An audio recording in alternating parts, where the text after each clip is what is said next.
Welcome, ladies and gentlemen, to my channel. My name is Jonathan. I am the spiritually awakened empath. If this is the first time tuning into this channel and you're looking to gain a deeper understanding of the whole spiritual awakening process and everything that entails, I highly recommend that you subscribe. To my returning subscribers, welcome back, my friends. Welcome back. In today's video, we're going to be talking about going back to work after your spiritual awakening, going back to work after your hermit phase. Let's get started.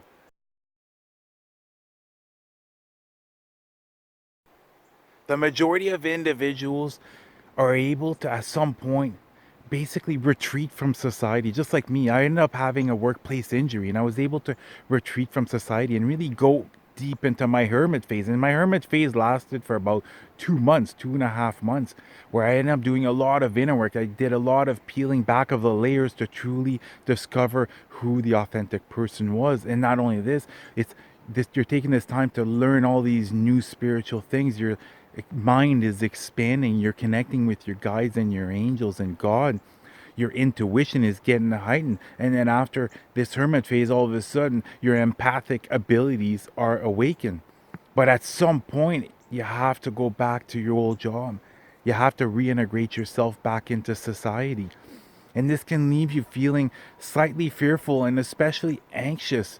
And it can make you feel anxiety as to how are individuals going to take the new version of yourself? How are you going to react now that you're going back to your old workplace? And that's the thing, it's really important to continue being the authentic person that you've discovered that you are. It's really important to continue to put yourself first and not fall back into this old matrix pattern of wanting everyone to accept you, trying to be a people pleaser in order for everybody to accept you. And it will take courage. It will absolutely take courage because not everybody is going to accept who the new person is. And not only that, you will be triggering certain individuals by not doing anything, just by simply being in the same room as other individuals, because your vibrations have raised up so much and your consciousness has expanded. You're going to be triggering other individuals. You see, you're going to be triggering repressed emotions. You're going to be triggering emotional blockages. You're going to be triggering heartbreaks, past negative situations, all these things that these certain individuals have not dealt with. And all these emotions are going to be stirred up in these individuals. But it's okay. Just continue to see the best out of others, and that's what you're going to bring forth. And then other individuals, they'll have no idea what's going on, but they'll just, at a subconscious level, they'll be able to feel that you've become a new person. They won't be able to pinpoint exactly what it is, but they'll just come up to you and they'll go, I don't know what it is with you, but there's something, you've changed. There's something that's happened to you. And that's why it's important to continue to be your authentic self, continue to have the courage to move in this direction, because you got to remember one thing: you didn't have an awakening by accident. You were a chosen one. God chose you to have an awakening because He's got a bigger plan for you. He's here to help you serve your higher purpose. And it will take some time to discover what your higher purpose is, what is that you're truly passionate about. But it's by continuing to be your authentic self, no matter how weird certain people will think you are. It's continuing to move forward and allowing your light to shine, that's going to bring forth what it is that you're truly passionate about, that's going to align you with your life purpose. And at a certain point, you're going to want to start to share this newfound knowledge, and this is completely normal.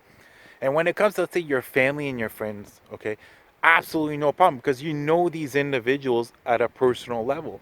So with them, I say, you know, talk to them as in depth as you'd like to, but you'll quickly see that they're only going to be able to understand about 5 to 10% of what it is that you're talking about.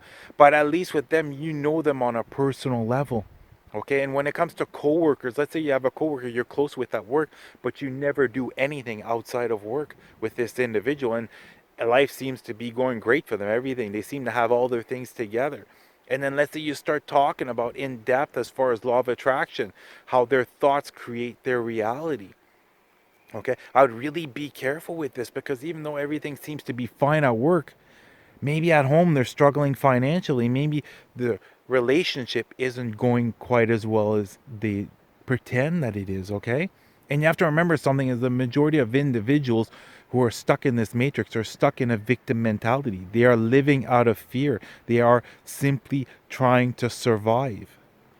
And by going too much in depth, as far as, let's say, the example, the law of attraction, this person might start to feel insulted because they're now realizing that it's their thoughts that are creating what it is that is happening in their lives. So instead, really, I would just lead by example.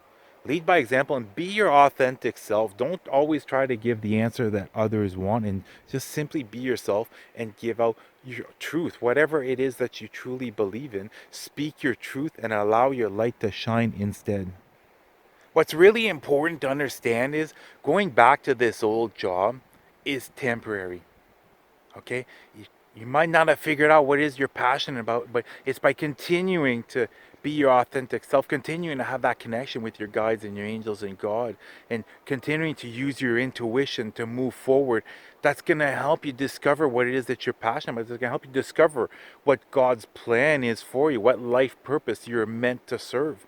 And once you do start to figure out what it is that you're passionate about, it's really important to just do it out of love. Not even worry about how you're going to get paid down the road by doing what it is you create or serving in the way that you serve, but just simply allowing yourself to set some time apart each and every single day, or as often as you possibly can, and work on what it is that you're truly passionate about. And what's important is this is just the next level on your spiritual journey. This is just the next level. Okay, this is something temporary, but as long as you continue to let your light shine, as long as you continue to stand out for all the right reasons, and you follow your heart and you do what it is that you're passionate about, you put yourself first, you continue with high self-love, high self-worth, and feeling grateful for everything that you get to experience, you will be aligning yourself up with your life path. You will be aligning yourself up with what it is that you're passionate about. So don't be afraid to take yourself out of your comfort zone for all the right reasons. Okay, that's gonna do it for the video. You guys have an amazing day. I love you guys. Namaste.